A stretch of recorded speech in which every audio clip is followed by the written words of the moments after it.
又再同大家睇第5隊嘅魚鰩。咁呢個開片咧係跟住嗰個旋轉紋開。咁以前古代咧，佢哋即係旋轉嘅時候咧，有拉杯咧，就咁樣拉上去，咁變咗佢一路轉一路轉。咁啲油咧同嗰個胎入邊嘅呢個膨脹率唔同，就會產生開片。所以呢個開片咧，其實幾靚嘅，一路收上去。咁呢件係咪魚鰩啊？咁樣，因為佢比較特別啲，佢包咗啲金屬片喺度啦。咁呢啲就係啲銀啊、銅啊嗰啲嘅合金撈埋，仲有一個特別之處呢件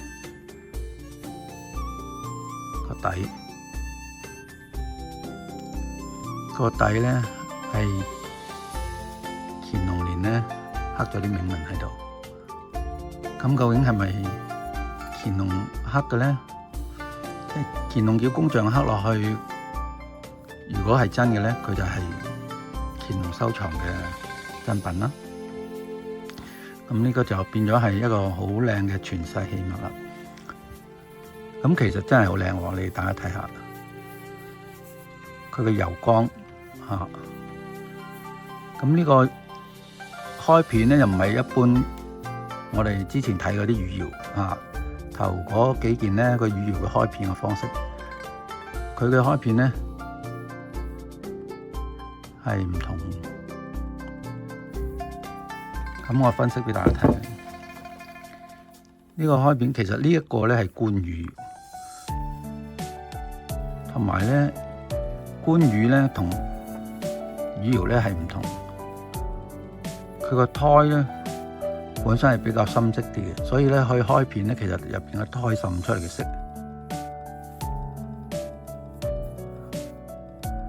同埋佢啲油咧嗰個厚度同魚鰩嘅開片嘅厚度唔同，所以呢個器物咧係北宋嘅官魚鰩，即係其實係官方燒嘅，唔係成判俾汝州做嘅魚鰩。即係青龍寺做嘅同呢個唔同咯。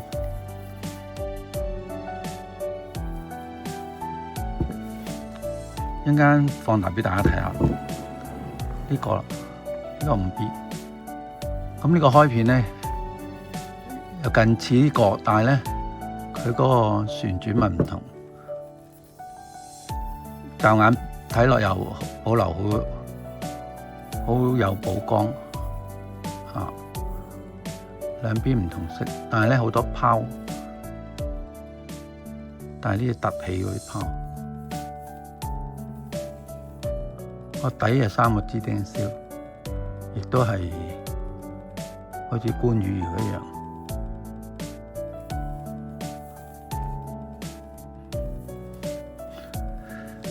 咁相對咧，官魚鰩咧當然仲比魚鰩矜貴啦，佢更加稀有啊。絕世更加少，同埋咧，其實更加靚，唔怪得乾隆皇中意收藏佢。好，咁我哋放大俾大家睇下先呢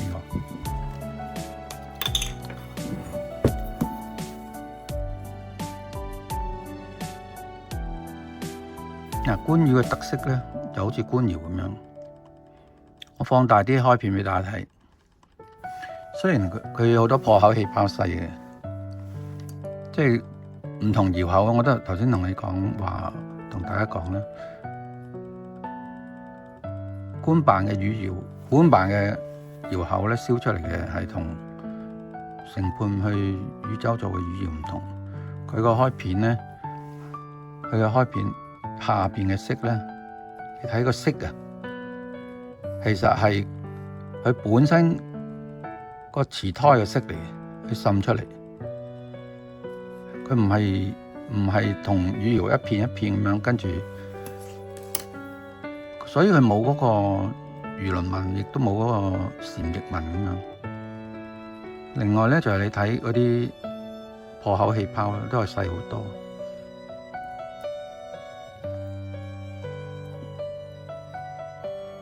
亦雖然好多破口氣泡，但係冇咁大個嘅啲氣泡。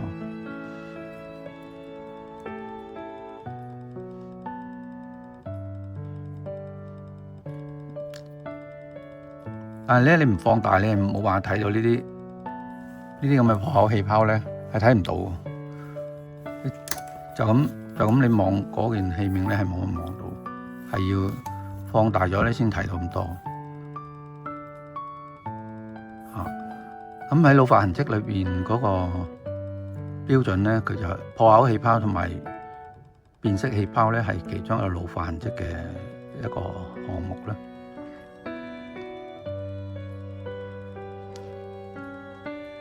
大部分嘅做舊咧，通常啲氣泡咧會好大，同埋咧喺呢啲開片位度。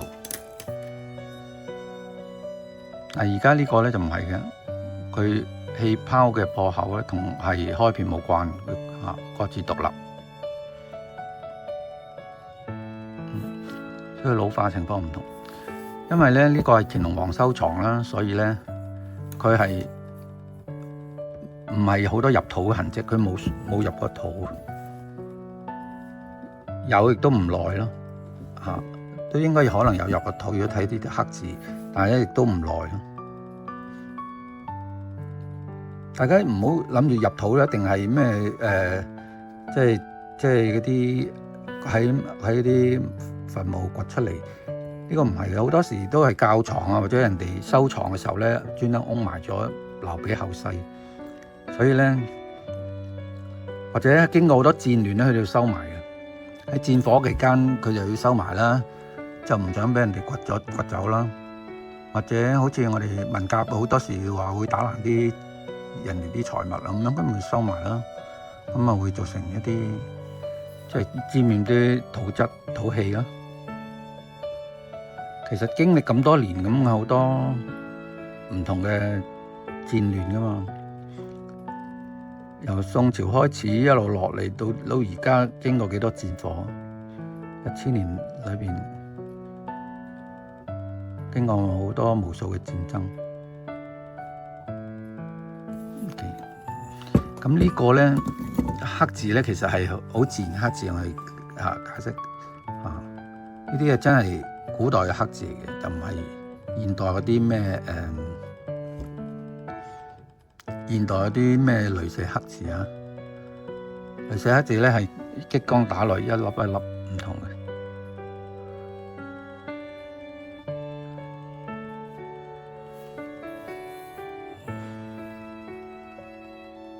黑咗呢個咁深色原因，我諗同嗰個胎質都有啲關係。即係黑咗變咗好深色黑色咁樣。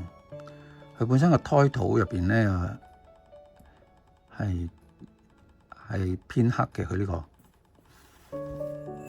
所以咧佢嗰個開片咧，你睇翻個開片啫，開片邊咧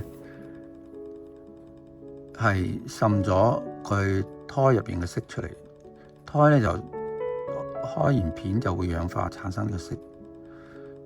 所以而家肉眼望埋咧就有呢個開片嘅色。好，我哋睇第二件先。呢個係5B。咁5B之前又放大個俾你大家睇啦。咁佢都係有咁情況，都係有胎底嘅色。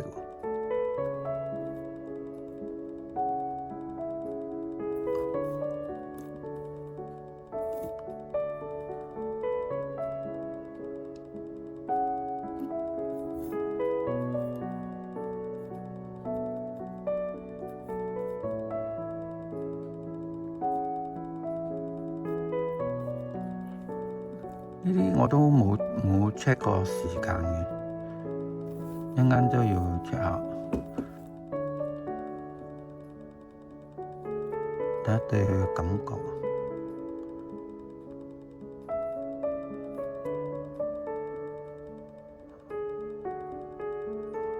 都似舊喎。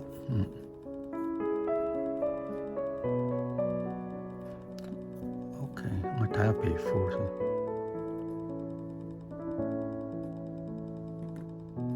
因為皮膚冇咁多流動物，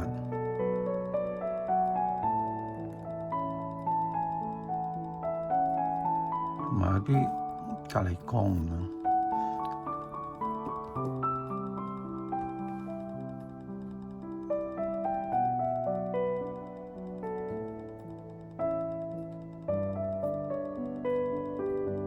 有好多雜質，通常佢哋話嗰啲雜質咧，有可能就係人為腐蝕嘅時候咧殘留落嚟嘅，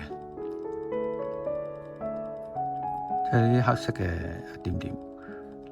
點解咧？你話佢唔係破口喎？呢啲係破口咯。你睇呢啲係破口，但係呢啲好似唔係破口咧，係即係腐蝕嘅時候咧，將嗰啲有機物咧變成黑色。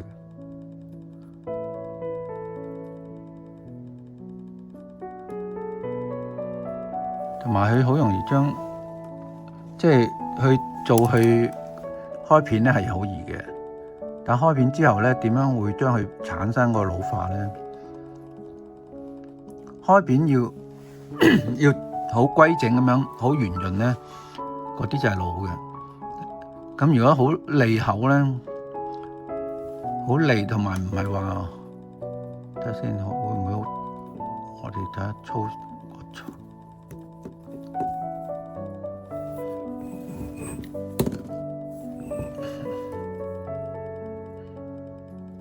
一個平面就可能好大啲，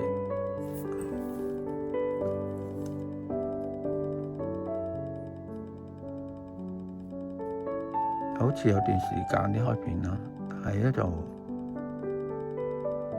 要有圓潤嘅感覺先係真係老嘅。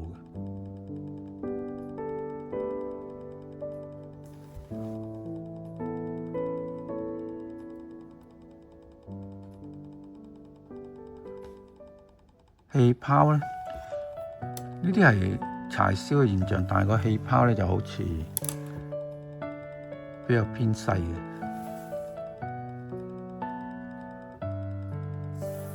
所以我哋呢個有懷疑啊，可以測試下先。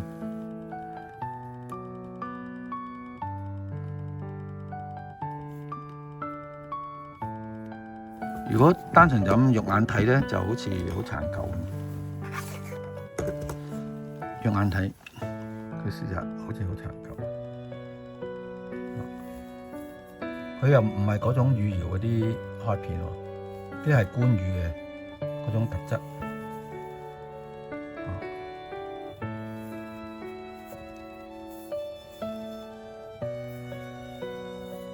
如果呢個係新嘅咧，佢都係故意做舊做到咁噶啦，就唔係話佢哋一個。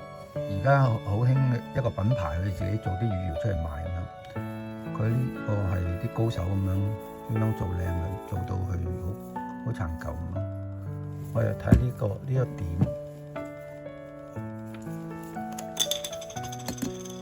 佢嗰度有兩個波口點好大。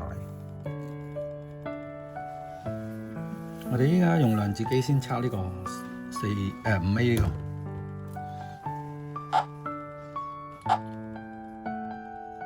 而家測化學物質，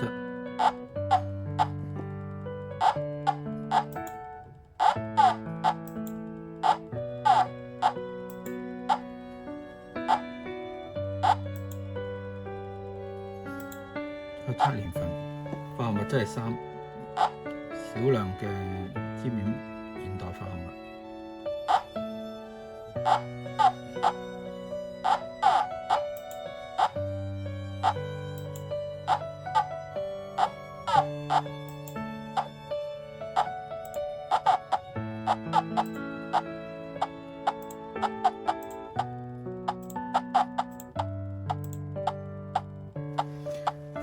係公元1111年，因為呢度有個黑字啦，我哋想測測呢個黑字嗰個年份。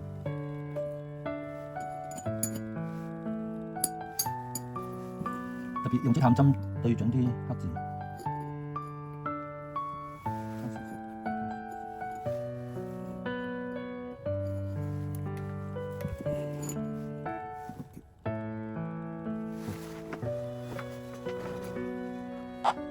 咁我再測個年份，呢個係探針對準黑字嘅位置，都係1啦。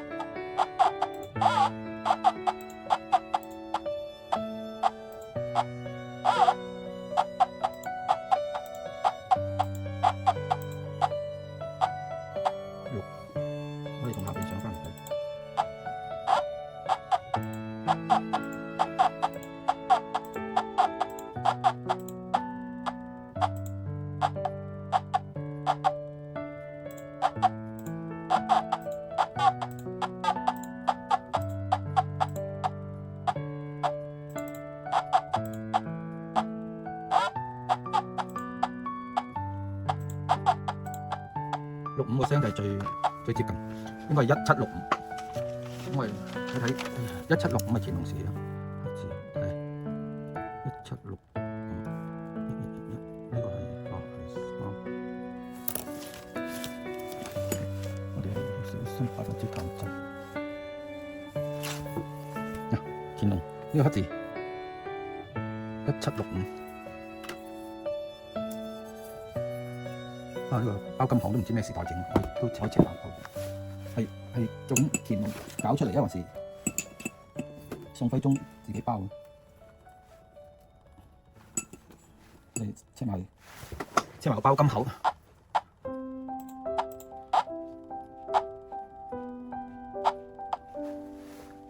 用量好高嘅包金口。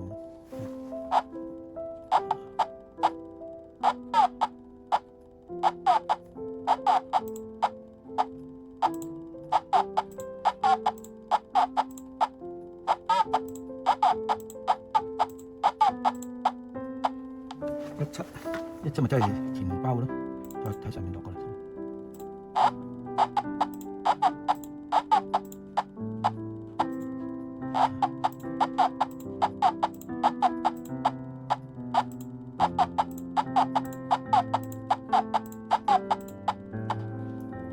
同一個時期同黑字1765年，呢個包金口都係1765。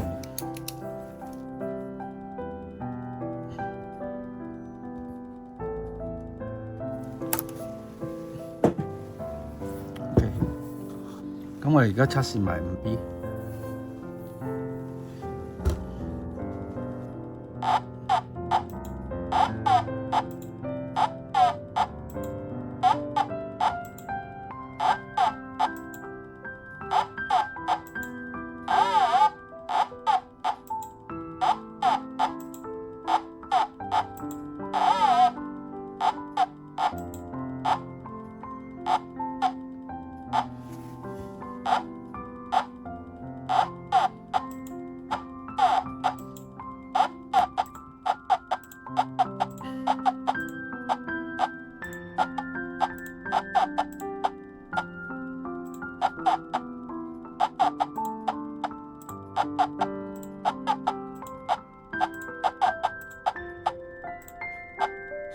16啊！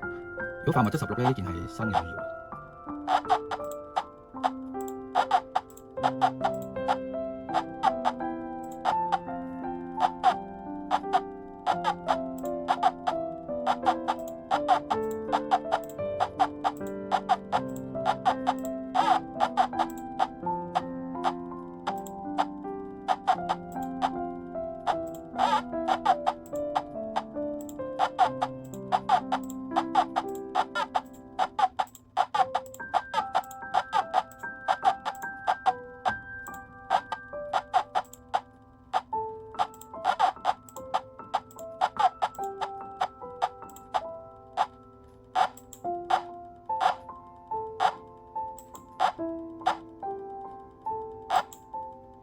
1990年啊，新房呢件，所以頭先肉眼睇都話好大懷疑佢係新房。花開16，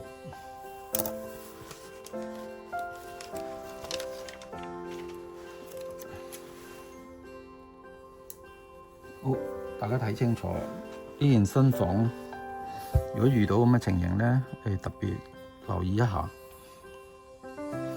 咁如果再睇翻分析，然之後睇下呢啲咁嘅中眼，睇翻啲眼，佢好似係刻意挑出嚟，即係你靚嘅魚窯燒出嚟咧，唔會燒到咁樣咧去失貨噶嘛。所以佢咁俾人感覺咧係老咯，呢啲都係咯，想俾人感覺係比較老嘅。但係實質上呢啲係人為故意做出嚟嘅，同埋咧你睇下佢呢啲破口咧都係嗰啲裂紋嗰個位置，即係啲開片位咧，佢故意喺有面有嘅時候篤破佢應該。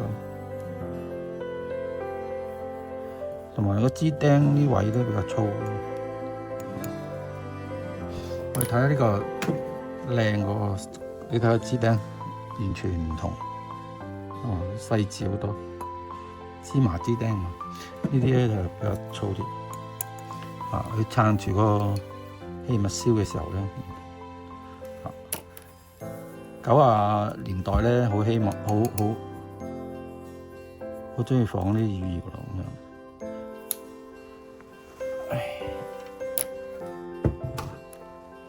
好啦，今日呢兩件就測試到而家，等你大家知道，希望大家都理解嗰個乳窯點樣運作，可以斷到袋啦。多謝你哋，拜拜。